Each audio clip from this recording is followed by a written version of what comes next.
പ്രകൃതി കാലങ്ങൾ മെനഞ്ഞ സൗന്ദര്യത്തിൻ്റെ മാന്ത്രിക സ്പർശം.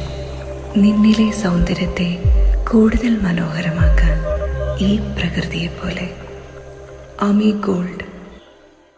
കാളികാവ് ചെങ്കോട് പൂവത്തിക്കുണ്ട് പ്രദേശത്തുകാർ മഴക്കാലമായതോടെ പുഴ ഇടിയുമെന്ന ഭീതിയിൽ, വീടുകൾ പുഴയെടുക്കുമോ എന്ന ഭീതിയിൽ ഉറക്കം നഷ്ടപ്പെട്ട് കഴിയുകയാണ് നിരവധി കുടുംബങ്ങൾ. കഴിഞ്ഞ ഏതാനും വർഷമായി മഴക്കാലത്ത് പുഴയോരം ഇടിഞ്ഞ വീടുകൾ ഭീഷണിയിലാണ്.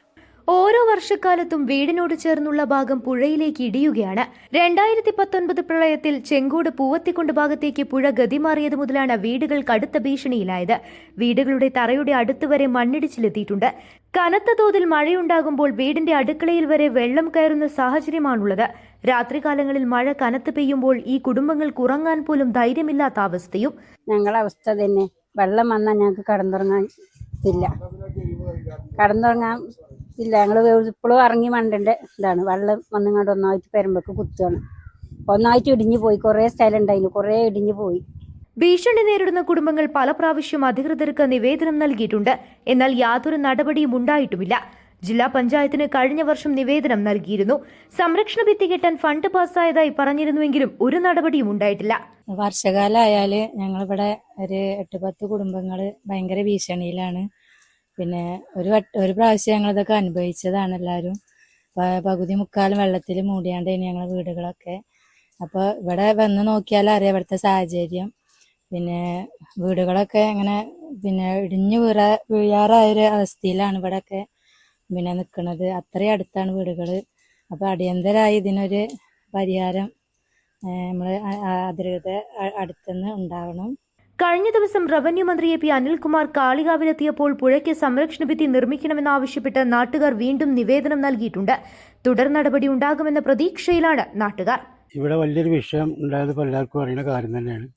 കാരണം നമ്മൾ ഈ പൂവത്തിക്കുണ്ട് ഭാഗം മൊത്തത്തിൽ വെള്ളം വന്നുകൊണ്ട് വീടിന് അടിച്ചുകൊണ്ടിരിക്കുന്ന ഒരു ചുറ്റുപാടാണ് ഇവിടെ ഉള്ളതൊക്കെ. കാരണം അത് വലിയൊരു ഭീഷണി ഇവിടെ താമസിക്കുന്നവർക്ക്. കാരണം ഏത് സമയത്തും വീട് കുത്തിയൊലിച്ച് പാകുന്ന രീതിയിലുള്ളൊരു പ്രയാസങ്ങൾ അനുഭവിച്ചുകൊണ്ടിരിക്കുകയാണ് ഇവരെല്ലാവരും. കാരണം രാത്രി കടന്നുറങ്ങുമ്പോൾ എപ്പോഴാണ് ഈ തുലാവർഷം കഠിനമായിട്ട് വരുമ്പോൾ വെള്ളം ഇവിടെ എന്തായാലും പൊട്ടി വരും. അത് ഉറപ്പാണ്, യാതൊരു സംശയമൊന്നും ആർക്കും വേണ്ട. കാരണം എല്ലാം സംഭവിച്ചിട്ട് പിന്നെ നമുക്കിത് പറഞ്ഞിട്ട് കാര്യം ഉണ്ടാവില്ല. അപ്പോൾ അതിൻ്റെ മുന്നേ തന്നെ നല്ലൊരു കാര്യങ്ങൾ ഇവിടെ ചെയ്തു തീർക്കാനുണ്ട്. അപ്പോൾ അതിന് ഇന്നലെ നമ്മൾ മന്ത്രി അനിൽകുമാർ സാറോട് വന്നിരുന്നു. റവന്യൂ വകുപ്പ് മന്ത്രി സാർ അനിൽകുമാരോട് വന്നിരുന്നു. അദ്ദേഹത്തിന് നിവേദനങ്ങളൊക്കെ നമ്മൾ കൊടുത്തിട്ടുണ്ട്. ഏതായാലും അദ്ദേഹം പറഞ്ഞത് പെട്ടെന്ന് അതിന് നമുക്ക് അതിനെന്തെങ്കിലും വഴി ഉണ്ടാക്കാമെന്നാണ് പറഞ്ഞിട്ടുള്ളത്. ഏതായാലും എത്ര പെട്ടെന്ന് അതിനൊരു പരിഹാരം കണ്ട് ഈ കുടുംബത്തിനെ, ഇവിടെ ഒരുപാട് കുടുംബങ്ങൾ താമസിക്കുന്നുണ്ട്. കാരണം അങ്ങനത്തെ ഒരു സ്ഥിതിവിശേഷമാണ് ഇവിടെ ഉള്ളത്. ഇപ്പോൾ അത് നിങ്ങൾ കാണാൻ കഴിയും. ഇതിലൊക്കെ ജനങ്ങളൊക്കെ പല ആൾക്കാരോട് വന്ന് കണ്ടിട്ടുണ്ട്. പല ഭാഗത്തു നിന്ന് ഫണ്ട് അനുവദിക്കുന്നുണ്ട്, കുറച്ചൊക്കെ അനുവദിച്ചിട്ടുണ്ട്. പക്ഷേ ആ ഫണ്ടൊന്നും ഇതിനെന്തായാലും മതിയാവില്ല. കുറച്ചധികം ഫണ്ട് ഇതിന് വേണ്ടി വരും. അതുകൊണ്ടാണ് ഇത് പെട്ടെന്ന് ഇത് കൈകാര്യം ചെയ്തിട്ടില്ലെങ്കിൽ നമ്മൾ ഒരു ദുരന്തം അത് ഒഴിവാക്കാനാണ് ഇപ്പോൾ നമ്മൾ ഈ ശ്രമിക്കുന്നത്. അപ്പോൾ എത്രയും പെട്ടെന്ന് ഇത് നല്ലൊരു കാര്യത്തേക്ക് എടുത്ത് അതെല്ലാവരും ശ്രമിച്ചുകൊണ്ട് ഈ പരിപാടി ഇവിടെ ഈ ഇറ്റലൊന്ന് രക്ഷിക്കാൻ വേണ്ടിയാണ്, ഇങ്ങനെ ഒരു ദുരന്തം നമുക്ക് ഇല്ലാതാക്കാൻ വേണ്ടിയാണ് എല്ലാവരും ഒന്ന് ശ്രമിക്കണം. അതിന് വേണ്ടിയുള്ള പേപ്പേഴ്സൊക്കെ എല്ലാവരും നോക്കിക്കൊണ്ട് പെട്ടെന്ന് അതിൻ്റെ പണി തീർക്കണമെന്ന് ഞങ്ങൾ അഭ്യർത്ഥിക്കുകയാണ്. News bureau, Kalikavu. സ്വന്തം ഹൈസ്പീഡ് ഇന്റർനെറ്റ്, നമ്മുടെ സ്വന്തം ഇന്റർനെറ്റ്.